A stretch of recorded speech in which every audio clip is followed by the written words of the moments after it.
जय माता दी। आइए जानते हैं इस बार के नवरात्रि में माँ क्या शुभ संकेत देती हैं।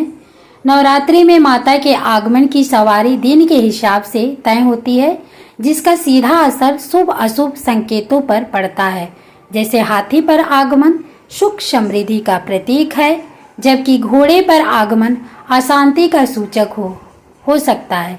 इसके अलावा अगर घर में शंख या मंगल ध्वनि सुनाई देना, घर में शांति और एकता का माहौल होना, कलश में उगाए गए जौ का सही से उगना और रात में सपने में माँ दुर्गा का मुस्कुराता हुआ रूप दिखना भी शुभ संकेत है।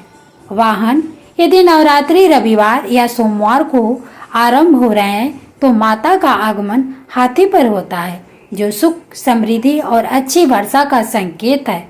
शंख या घंटी की ध्वनि, ब्रह्म मुहूर्त में शंख या मंगल ध्वनि सुनाई देना माँ के प्रसन्न होने और घर में सकारात्मकता आने का प्रतीक है। घर का माहौल, घर में एकता, प्रेम और खुशी का वातावरण होना माँ के आशीर्वाद का संकेत है। जयंती, जौ का उगना, कलश स्थापना में उगाए गए जौ में अगर एक दो सफेद जौ सही से उग जाए तो यह भी माँ के प्रसन्न होने का संकेत है। सपने में माँ का दिखना, नवरात्रि के दिनों में सपने में माँ दुर्गा का लाल वस्त्र में मुस्कुराते हुए या सिर पर मुस्कुराते हुए दिखना आपके जीवन में सकारात्मक बदलाव और शुभ फलों का संकेत देता है। अशुभ संकेत, वाहन, यदि नवरात्रि शनिवार या मंगलवार को शुरू होते हैं तो माता का आगमन घोड़े पर होता है, जो अशांति, युद्ध या प्राकृतिक आपदाओं का सूचक माना जाता है।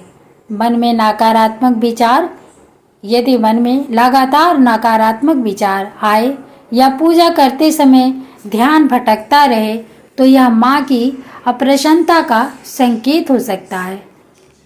अशुभ सपने, यदि सपने में माँ दुर्गा क्रोधित या रुष्ट दिखें तो यह अप्रसन्नता का संकेत हो सकता है, इसलिए ऐसे सपनों पर ध्यान देना चाहिए। सावधानी, सच्ची श्रद्धा और भक्ति, सबसे महत्वपूर्ण बात यह है कि आपका मन शुद्ध हो और आप सच्ची श्रद्धा से माँ की साधना करें। ब्रह्मचर्य का पालन, नवरात्रि में ब्रह्मचर्य का पालन करना चाहिए।